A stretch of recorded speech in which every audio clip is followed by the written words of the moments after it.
the COVID-19 pandemic is set to redefine and broaden the contours of infrastructure creation. And while it has disrupted the pace of work, there is a broad consensus on the need to keep investing and to build projects that are perhaps long in terms of gestation period in the short term, but are sustainable over the long term. The world needs to ramp up and focus on new segments like electric vehicles.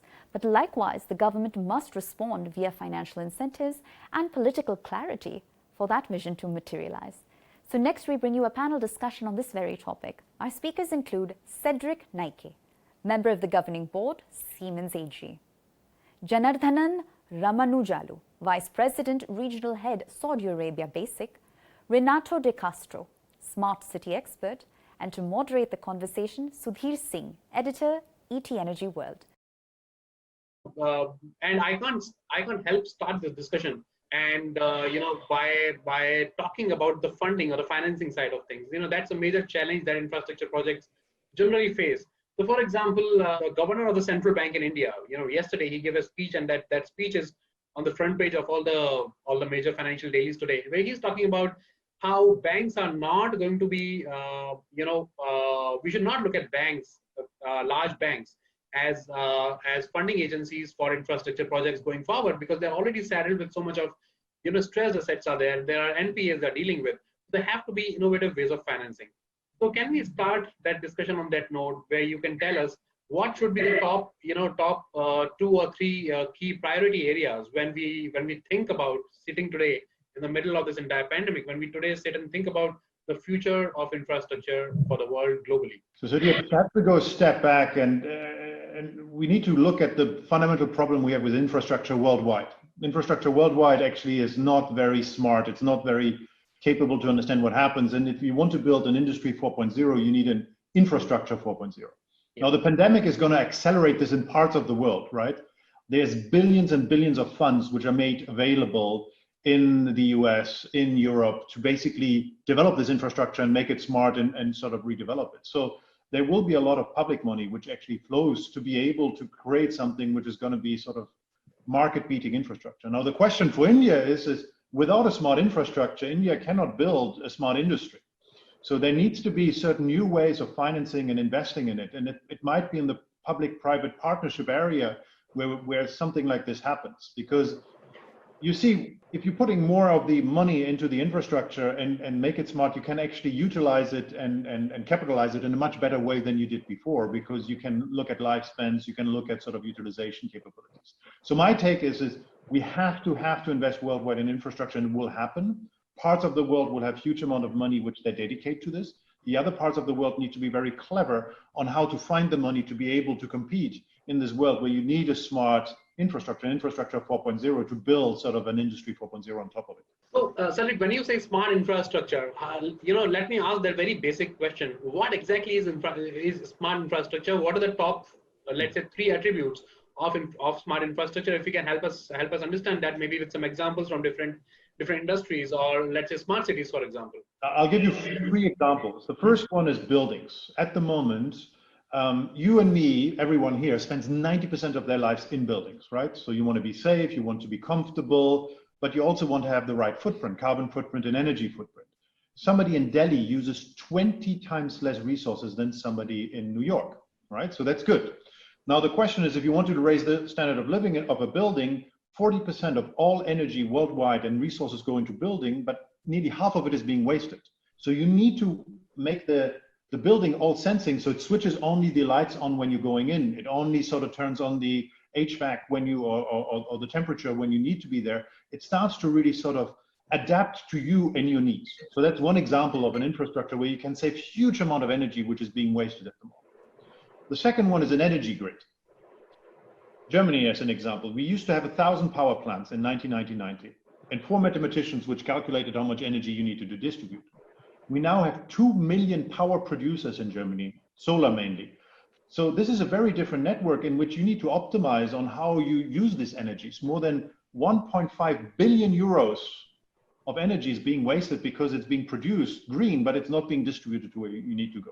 So what I mean by smart infrastructure is an infrastructure which knows you're there, saves the energy, distributes the energy efficiently, and makes sure that in all of those environments you're safe and you're comfortable. That's what I mean by smart infrastructure. So that's a very valid point and a very important point you're raising there. But the thing that I wanted to ask Renato on this note is, Renato, when we talk about this smart infrastructure or the examples that Cedrik gave, they very often center around energy, right? So, for example, there's this thing about buildings energy usage, or there's this thing about how should we build our power plants in smart ways so that they are able to better respond to the environmental needs, for example. But apart from energy, right, what are your thoughts on when you're building smart cities? What are the other attributes of it? And where do you see, the large components of a smart city? Are we doing the right thing in building them? Where do we stand globally, in terms of using the right technology and using the right financing options, for example? Are we doing the right thing? What I see, I'm in Italy now, and what I see is still a big lack in the telecommunications. I mean, the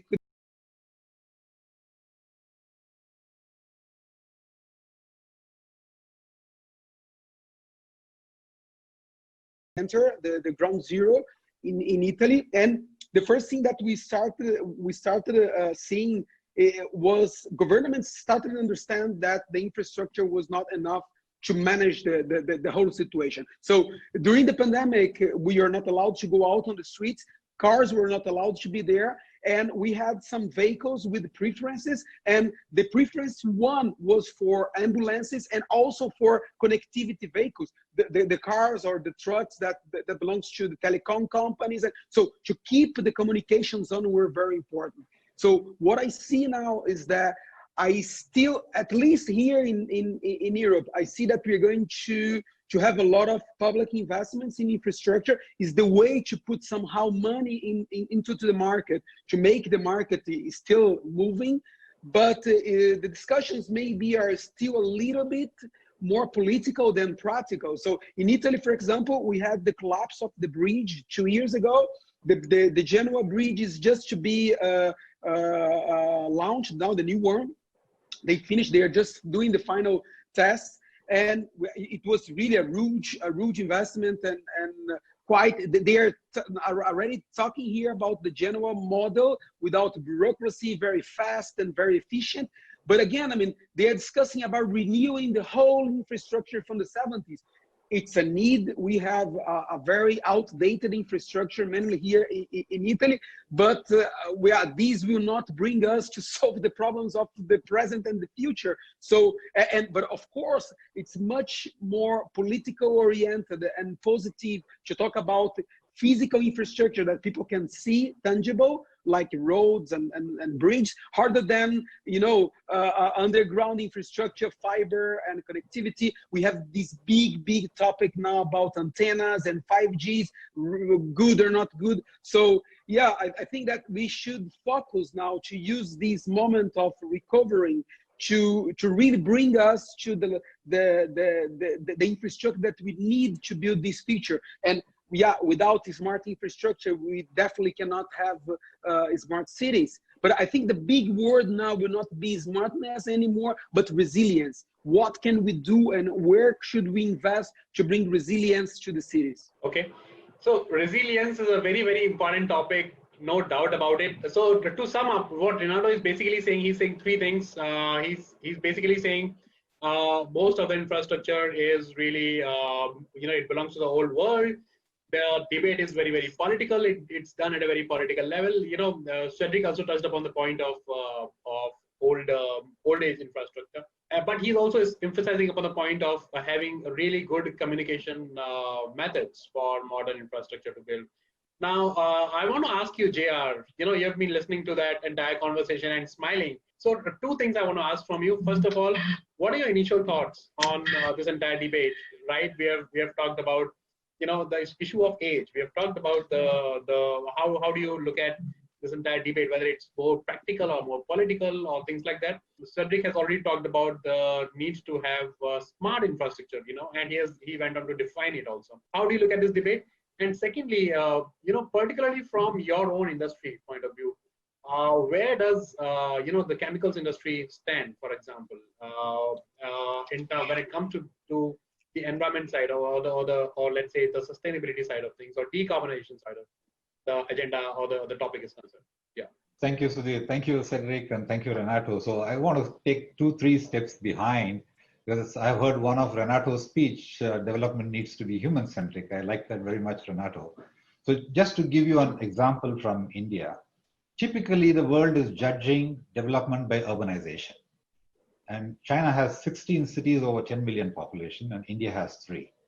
What India got right in its thought process and planning process almost 5 years ago is to declare about 100 cities to be smart cities, out of which only 30 cities are 1 million and above. So we are even talking about cities which are almost 67 cities below 1 million population. And what does this do? Because super concentration in mega cities spawns urban poor who don't have roots in those cities. You cannot turn them really into a smart city infrastructure for those people because they are not even anchored there. The COVID experience showed us that reverse migration within a short span. So India's concept of these 100 smart cities redistributes the urbanization, gives the opportunity to build from new, takes industrialization where, like you could deep into the places where migrants need not have to move too far away, and start building them. So what are the after effects of this?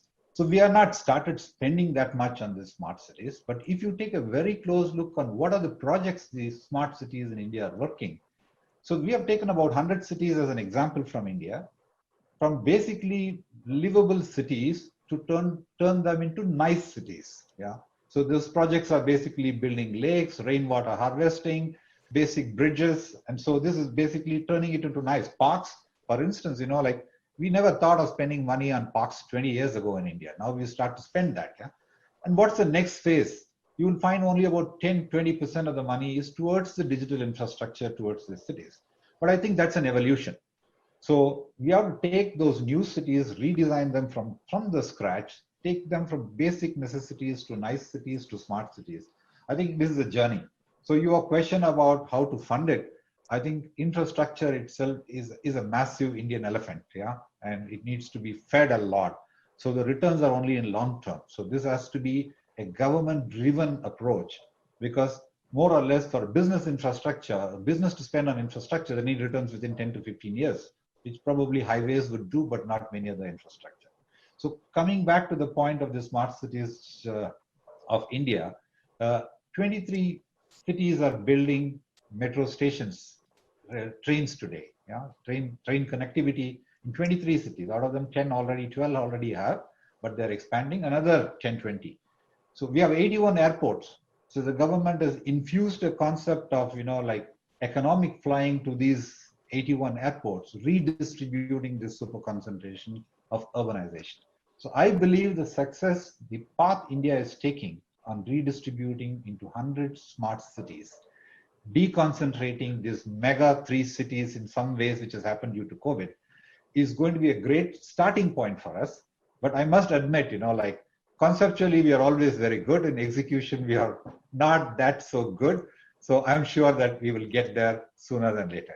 JR, that's a very, very popular debate in India. I've heard so many people make the same argument that, we have declared 100 smart cities, which is well and good, which is absolutely fine.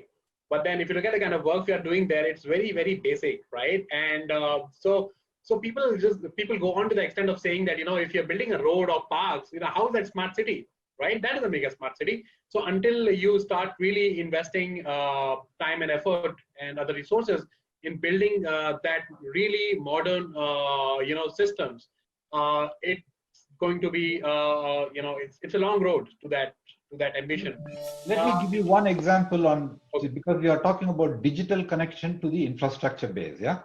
India is probably the only country which through the digital means deliver a subsidy of a single bag of urea deep inside the countryside with some biometric identification. And I've tested it, by the way. I bought 1 bag of urea far away from a big city with my biometric identification, and gets recorded and gets approved. So this is a direct benefit transfer of how India subsidizes those who are needy. So the infrastructure is there. India is capable of those IT wonders. But I think, that's a journey towards what we are dreaming of, but it's not the starting point itself let's say in the Indian context. Yeah. JR, you're describing it. India has all of the ingredients to do something really great, right? The ingredients. Now it needs to be put together. And I like the way I think that Renato and you were describing it.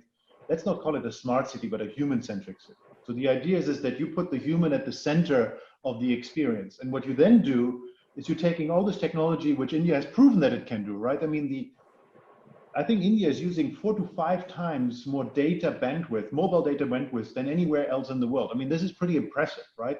You might like the geo whatever sort of developments, but it put a lot of digital capabilities. Now, in order to have a human-centric city, however, you need to make it all sensing. You need to understand where there is air pollution. You need to understand where the people are.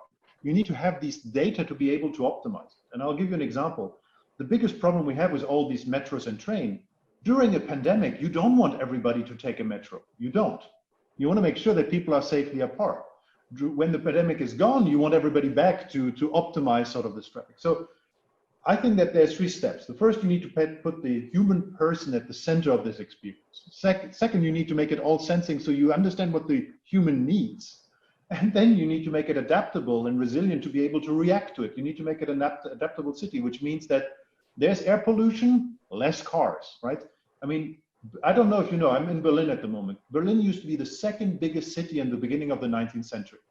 You couldn't see the light, right? There was industrialization, you couldn't see the light. Well, if I go to Delhi today or Mumbai, similar experience now, right? I mean, you need to leapfrog that. If you go through what Europe has gone for, I don't know, 40 years of sort of people in the 50s died because of air pollution in London. So you need to have the sensors to understand what's going on to be able to adapt and react. And this is, Sundar, what you were saying. What do we understand by smart city? It's a human-centric city which has enough sensors to understand what's going on and is reacting in different times differently. Air pollution, less cars. Pandemic, less people. It knows what to do to be able to keep its population safe and healthy. Yeah, and if I just can contribute to end this topic of human-centric, I think that we never had in the history such a good possibility to really bring citizens as a stakeholder as we have now. I mean, I think we could, everything on paper was already explained and very clear, and I mean the cause and effect was quite obvious, but we never had the experience to prove these. So now we see how our cities are with less cars or so on, because we had the pandemic and we had the lockdown. So I think that the pandemic is just a catalyzer. The trends were already here, and it was slowly going through this direction. Smart city is a journey, and it's not us making our city smarter, it's the society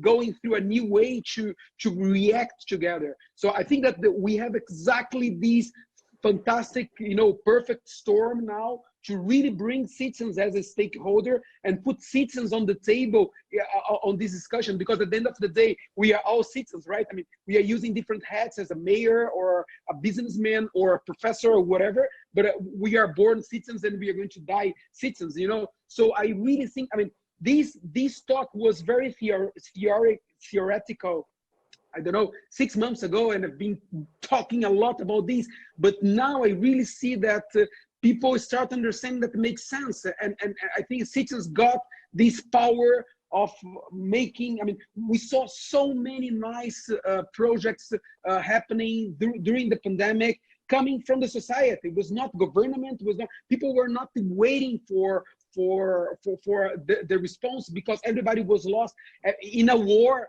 Don't shout for help, because everybody's in the same situation. Do your part, So I'm really very positive and optimistic about this. I think that we really achieved now a new step on this development. Okay, so I think there are too many important points, I'm really tempted to take up. So let's begin with the point that Cedrik made about, the shift. So he said that, how Berlin used to be a very modern and great city. Now when he goes to Mumbai, he gets the same kind of experience there, which reminds me about this very popular debate also, which is happening parallelly. People are saying that one of the things that COVID has done, and people have now started realizing, is that a lot of the infrastructure development has moved from west to let's say more emerging nations like Asian countries, right? Which is all, it's a trend that you can't really ignore. So for example, JR said, that China has taken the leap in terms of 5G technology, or let's say solar technology or whatever. But then it's also a problem because, like JR said, one of the things about infrastructure projects is, which you can't ignore, is that long-term ROI, right? It's like in funding an elephant. So in the long term, it's going to give you that ROI, but it's also capital intensive, right? So, and in times of COVID, it's going to become very, very difficult to have that kind of large scale projects, seeking funding for it and, keeping them afloat over a period of, let's say, 20, 25 years, which brings us to the main point of what should be the funding options, the innovative funding options. Can we look at a few examples from any one of you?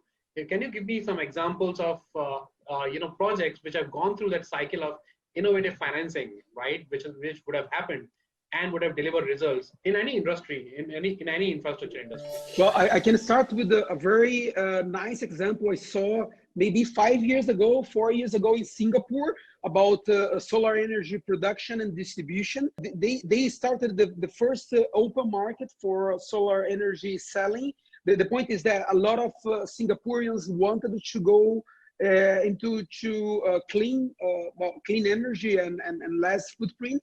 But they are very vertical. They don't have roofs. I mean, people live on apartment. They cannot have by them. They cannot produce by themselves. And there was a startup there sponsored by the government that started putting together people that had rooftops with people that wanted to buy clean energy, and they were sponsoring all these through crowdfunding, all this process of installing privately the solar production and then redistributing these through their networks, and it was the first big example how we could really start building infrastructure without depending the government. The government was just releasing the authorizations to do this. I deeply believe, as Cedrik said before, I deeply believe that one of the best instruments we have now is the PPPs, the public-private partnerships.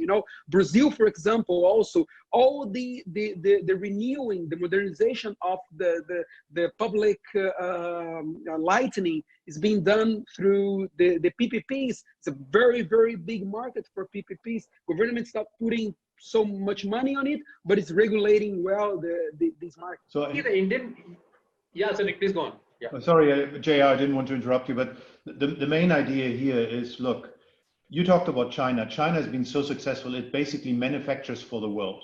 All right, it is a manufacturing sort of wonder in terms of capability, and has invested a lot in infrastructure, very centralized. Now India is different. It's the biggest democracy in the world. It is super sort of active. You have lots of entrepreneurs, and I like what Renato says, is you need to start small. I mean, we had a project in Brooklyn, for example, in Australia. We did blockchain trading of energy surplus. You would produce energy, I would give it for your refrigerator or for your HVAC, I would give it to the local Starbucks, I would get free coffee. You start building trading zones. So that's the first one. The second one in India, I mean, we have 23,000 employees, 4,000 of them IoT capable employees as Siemens. We've been there since 1867. So we've committed, we have 21 factory, and what we're saying is, look, we need to do small things, we need to do big things. A small thing we did is we went to a hotel chain and says, look, we're going to save you energy. We're going to put intelligent capabilities into your hotels. We're going to finance it. And through the savings which we have, we will be able to do this. So that's another capability. We're working with Tata, for example, to store energy. The problem you have is you have lots of sun, but you don't always use it. So we have one of the biggest battery producers. So we're taking batteries with Tata Power and store excess energy to be utilizing it when it's less used. So you were saying of innovative sort of ideas. This starts with trading energy. This starts with doing sort of energy contracting. This starts of partnership with technology firms like Siemens and Tata. This goes up to, there's big projects. I mean, an airport often needs to be built also in conjunction. But if you don't plan it, it will not happen. And you need to plan it. You need to enable it, because India has all the talent. As I said, it has all the ingredients to do something fantastically well. Now it needs to put it together, enable it so that we can cook and make something really good out of it. Yeah, you wanted to say something, Yes. or should I? Yeah, Yes. okay. I have a couple of points just to make. Like I was locked down in a city of 50 million people during the initial phases of COVID. And then, you discover vulnerabilities which you have never dreamt of. It was less than 24 hours to this huge city. 6,500 tons of vegetable has to reach every single day. There was no cold chain, and so was every city in India. So here is a business case for an infrastructural opportunity that will be paid for by the wastages you can avoid. Yeah, and a big city's vulnerability will be taken care. Now, where does it get into this difficult tangle? Is almost all the infrastructure other than the digital infrastructure. Land is a main ingredient. I think the government of India in the last 7 years has been taking multiple steps towards reforming the land acquisition in India so that it could be done faster, it could be done easier, it could be done for a common good cause. So I think we have been successful in many of those projects where in highways and drains we are able to acquire land. But the whole physical infrastructure in a situation like India, as land reforms progress in all developing countries, I think the physical infrastructure will fall in place. I think the digital infrastructure is a little bit easier because you are using airwaves, and so you could reach it faster. So, but we have to conquer this challenge. And talking about a smart city, if the city cannot be fed after all of the digital infrastructure, the opportunities which come from risks, there are entrepreneurs who need to step in. This is not the government's job. Like setting up a cold chain is not the government's job. So entrepreneurs need to step in, because these are plenty of opportunities across the country. 30 to 40% of wastages can be saved. It will pay for all of those. We don't need a subsidy from the government. And government's help on acquisition of land for those kind of infrastructure will make it happen. Yeah, I think super important. Yeah, please go on. Our idea, and sorry, because I was just like, the whole idea of smart is avoid wastage. We should sort of keep this, and Jar, we should credit you for this. The avoidance of wastage in transport, wastage in energy, wastage in food. All of those things will actually enable us to actually finance things, because the problem is if you produce a lot of food and you can't give it to the cities, that's wastage. If you produce it if you use it in the city, but you don't use it because it's actually getting bad, you waste it. These type of things is what we need to sort of go for and build business models around reducing wastage. I think there is too much optimism, right? When it comes to what India has been doing, so for example, both of you have talked about some really good things about India. So JR has talked about land reforms, and he's really impressed by it. Cedrik also talked about the modern digital infrastructure India is creating. But my point is, there is something very, very fundamental that we have to discuss here, which is that, so let's take, for example, manufacturing, right? And manufacturing as an input for infrastructure creation. So it's also a fact, and that's one of the biggest criticism points that India faces, is that we have had phases where we have not really, we have not really progressed when it comes to manufacturing. For example, we missed the bus in solar manufacturing, for example, and that's just one example, right? Similarly, are we doing enough to create, Cedrik talked about storage, as an important component of it.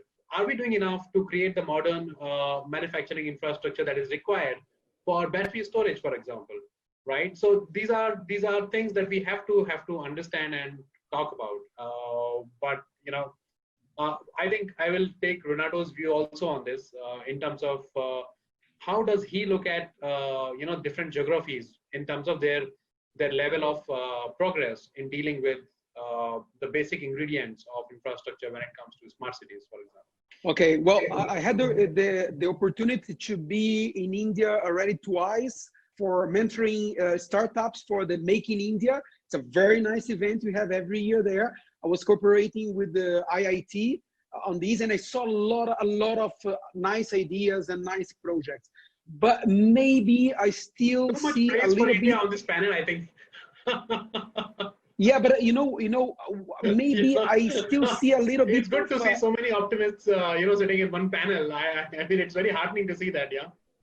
but I really mean it, But maybe still a little bit of lack of innovation policies at governmental level. What I'm doing here, I'm heading research here in Europe to understand to what extent we have the smart cities popping up in the villages, in the towns. We call it, and India calls very well, smart village. And we see now this movement here in Europe, and we believe that this movement is kind of a result of all the investments, all the policies in innovation Europe has been developing mainly for the last 10 years with the Horizon 2020 and all the financing lines of investments on innovation. So I think that yeah, there are ways to speed up this process, but this process, as JR said, some of these are not deeply investments that should come from government. Government can do the big picture, and I think the big picture is investments on this culture of innovation. So I think that could be a solution, and then we started seeing all the all this movement from the private sector financing infrastructure and projects that will support this growth in the cities. At the end of the day, we should see the city as a big platform, and this platform should be a live ecosystem that doesn't need to, or doesn't have to depend just in one stakeholder. Should be multi-stakeholders, Okay, I wanted to ask Cedrik and maybe gain from his expertise in this area. So when we are talking about modern infrastructure, and energy is a very important part of it. So, the way things have developed in more mature geographies or the Western world, broadly speaking, topics like smart metering, for example, or smart grids. Yeah, these are areas where, India as compared, or emerging nations are significantly behind as compared to what already has happened in the Western world.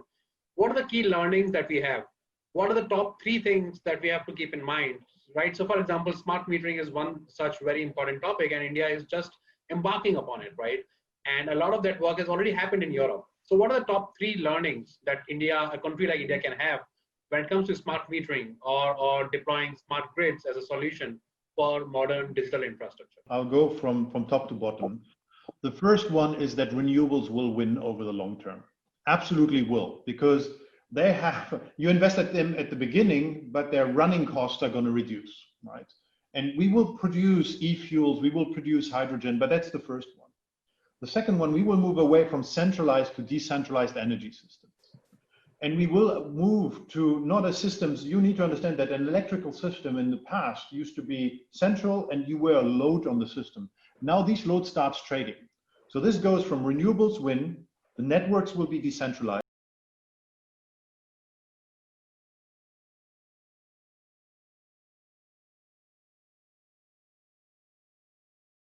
Over hundreds of years. So that's the first one. The second one is you have to understand that in Europe, I'll give you an example, only 1/3 of all energy is electricity. And only 1/3 of this electricity is actually renewables. So there's still a huge way of increasing renewables and electrifying. We need to electrify mobility. We need to electrify heating. We need to electrify cooling.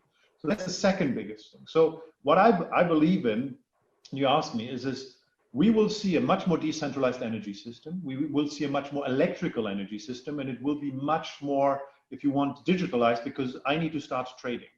So these are things, if you're thinking what a government can do, is it can think about how does it enable such a system to work. And we're working, for example, with, and I'm just took Tata because it's an Indian example. I mean, we're working with Tata Power Delhi Distribution Limited to build such a distributed smart grid where you would now have meters sitting all around, and they cannot only sort of see where is energy being wasted, they can later on being used to trade energy also. So I go back to what JR was saying, it's all about reducing waste. If you want to reduce waste, you need to bring energy closer to people. You need to allow people to produce their own energy and trade their own energy. And you need to enable this to be more and more electrified as possible. That's a very, very important point. JR, I wanted to ask you something. You know, all these important trends that Cedrik is talking about, for example, decentralization, right? The need to cut down waste, the need to have more of green energy as part of your overall system. Now, you essentially represent the petrochemicals industry, right? The chemicals industry. And, you know, there's a view which is widely held that that's an industry of the future, right? in whichever form the modern COVID world looks like, the post-COVID world looks like, it will have a very big place for the chemicals industry, right? Now I want to ask you, all these trends that Cedrik is talking about, do you see those things catching up in your sector also? How are they shaping up there? First of all, thank you for bringing the chemical industry into the picture. I have just a minute to talk about it. If we look at the Sustainable Development Goals, 17 of them of United Nations, 2030, almost 10 of them can only be enabled by chemical industry. So we have a major role in helping the world achieve as an industry to start with. So that's the context of chemical industry. If many people are not aware that the innovations of the chemical industry is what is going to make those happen in a major enabling way. Then coming down to this industry 4.0, SABIC has the biggest asset in the chemical industry in the world. We are number one, $85 billion plus assets we have and we own. And industry 4.40 is a part of a massive digitalization program. SABIC is already up onto this platform and started running into this. We are one of the biggest digitalization program running to optimize, and as Cedrik said it, which I'd like to hear back, to reduce our wastage, to increase the efficiency of these assets. So we are onto this journey with the biggest asset in the chemical industry, and I think we will be a benchmark when we reach some part of our goals sooner.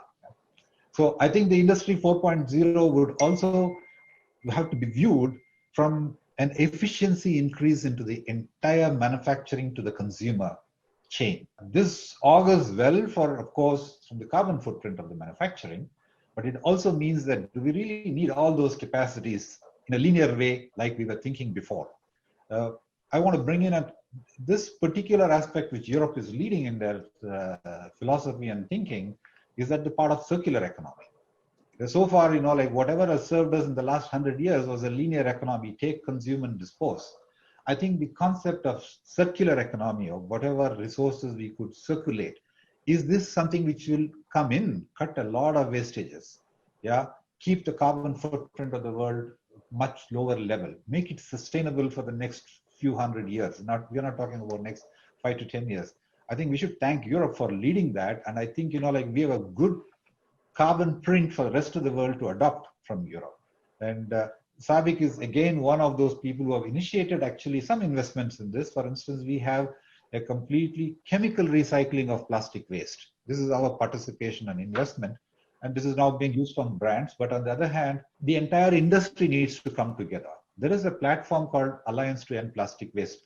Globally, all industries put together, right from the big FMCG companies to the chemical companies, which is investing in innovation and R&D to make that sustainable, to help and enable the circular economy. So a lot of things are pieces in this. I think, like what I would like to say is ultimately it is the digital world which can bring it together. The physical world will keep it in different places. It's the digital world which will bring it together and make it more efficient. All of you are talking too much about your own companies. Anyway, so please go on. Yeah, Cedrik, you were saying something. No, it's an example. It's an example, but there are many others too. For instance, in digitalization, in Industry 4.0, you need to look at who are the big asset owners in the world and where are they. That would set the trend for this Industry 4.0. Okay. So, but JR said something profoundly, again, profoundly important. Physical resources are finite. We tend to, at the moment, by June, July, the world has used all of the sort of regenerated resources and is eating on his reserves, if you want, for the rest of the time. So physical assets are finite. The only way we can work with these finite resources better is with digital assets, because digital is infinite, right? As you have more sensors, you can make those assets, those investments, independent on the industry, very efficient. And this is what we have to do, because we're going to be 10 billion people, and we have to, I said at the beginning, I used to live in New York, 20 times more resources are being used by somebody in New York than Delhi. I mean, this is sort of the might of things which we need to address. So yes, we're positive, but I mean, I'm a glass half full guy, because we have to. and we have to use digital. And the thing which I wanted to also say about JR was saying is, we actually have to build a digital twin in the manufacturing process. So we need to build a digital twin of a product. We will then test it electrically, and we will test it physically. We will build the production process, and we will continuously optimize the construction process, if you want, so it becomes better.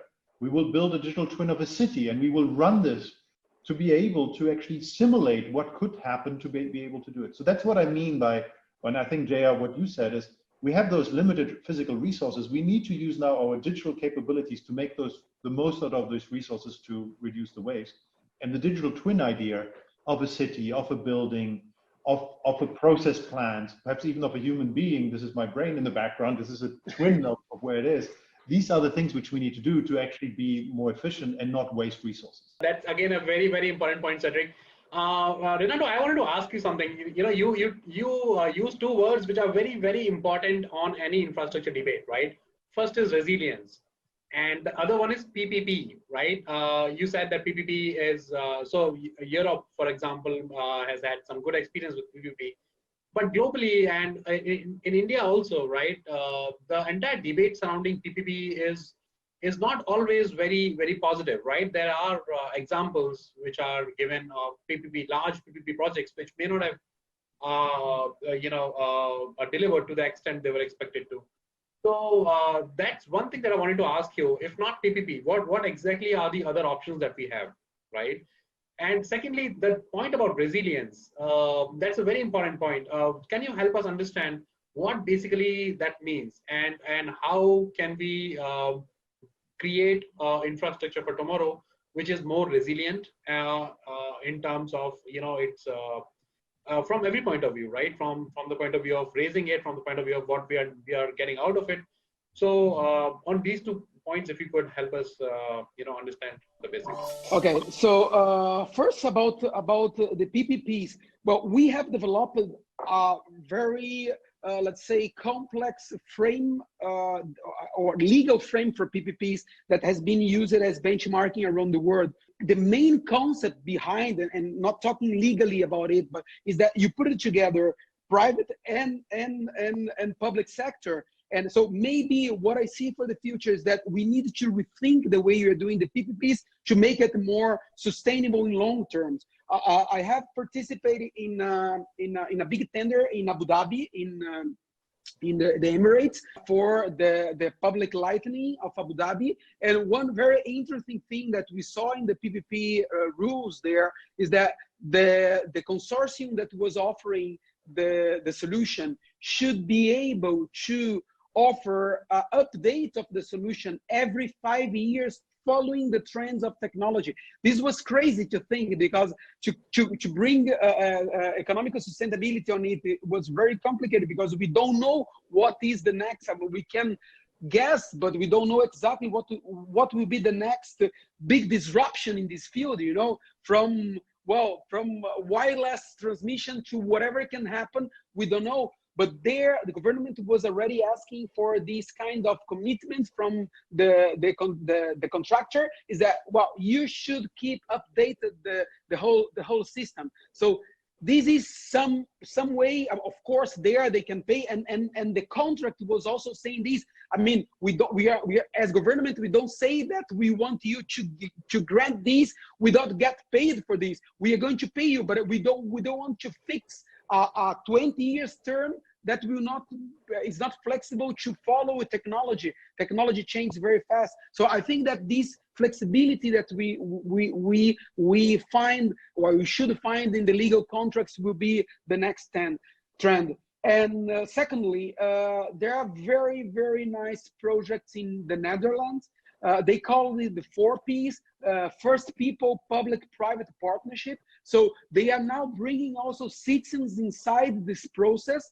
And it means that you should listen to, and the project should be human-centric, yes. But the second point, and most important one, is that maybe you could also bring citizens as sponsors in the project. It's not asking money for people, because we already pay taxes, but giving citizens the opportunity to invest in projects that make sense to their lives, So Also in Dubai, there is a very nice, this was the first company that was allowed to offer multiple contracts in real estate investments for crowdfunding. So they have now a company there that offers crowdfunding to invest in real estate. And these really revamped the whole real estate possibilities there that was going a little bit down during the pandemics, you know. So I think that, yeah, bringing new tools, I mean, at least legal tools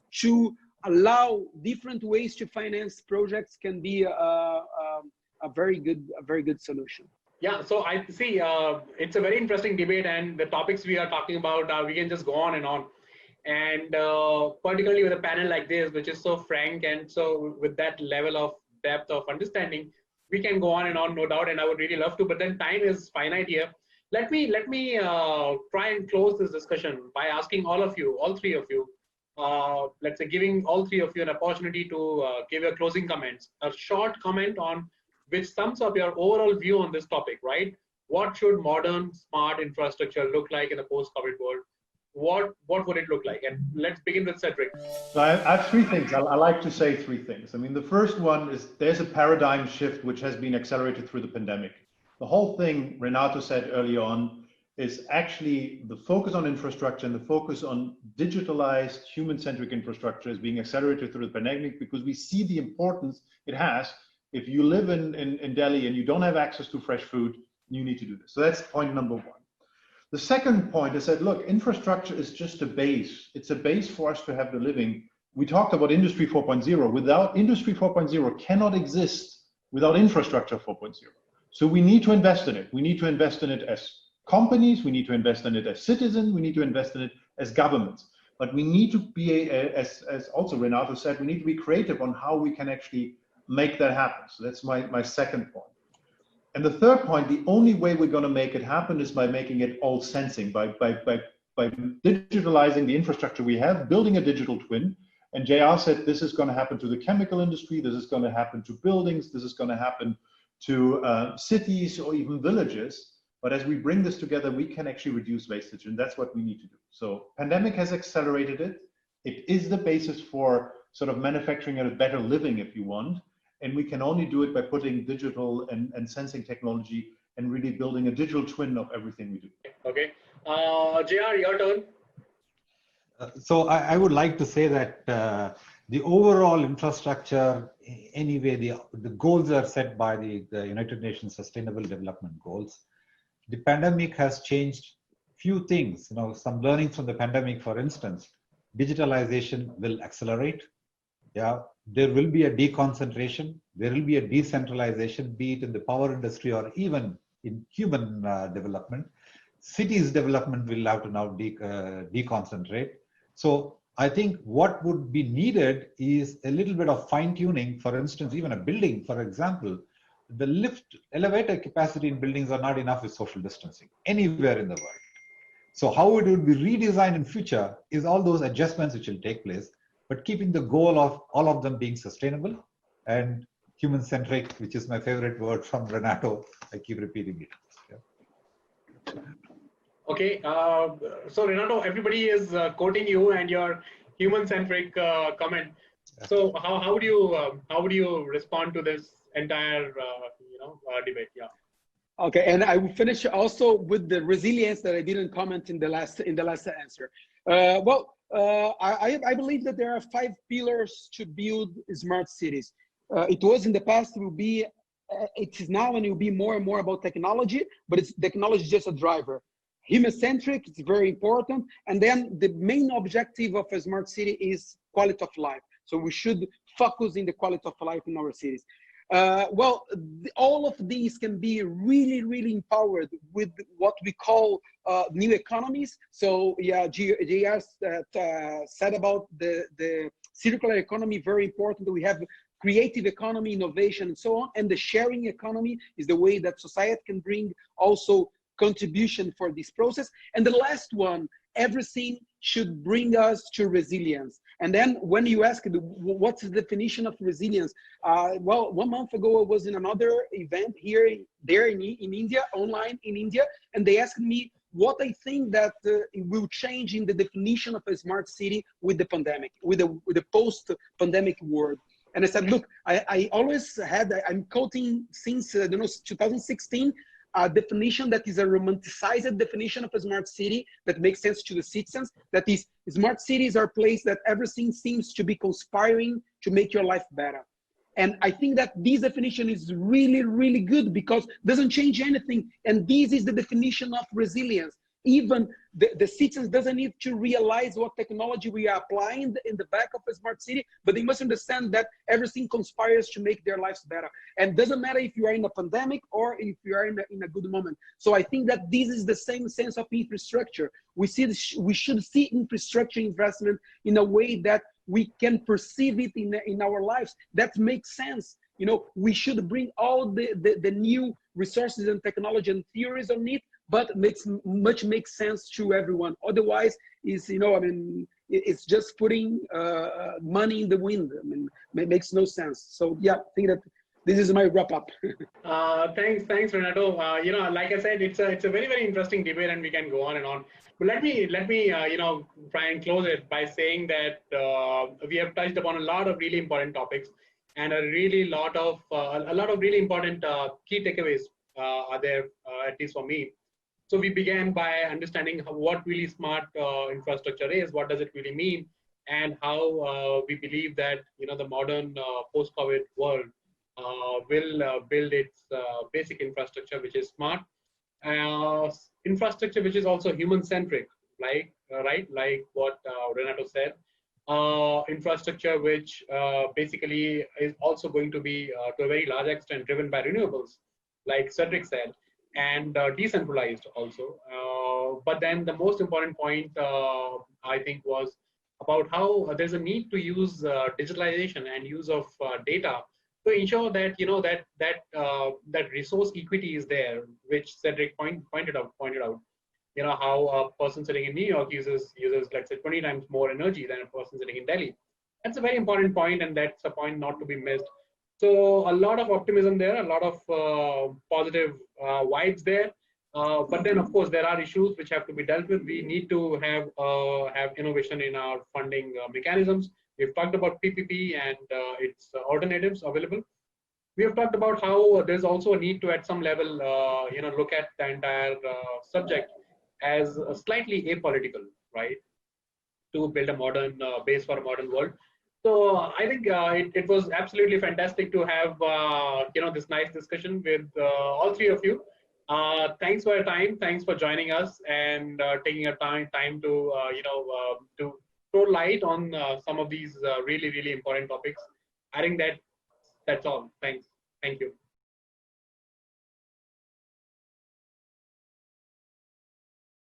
Do share your feedback on this session, and you can also share your views via social media using the hashtag #ETGlobalTownhall.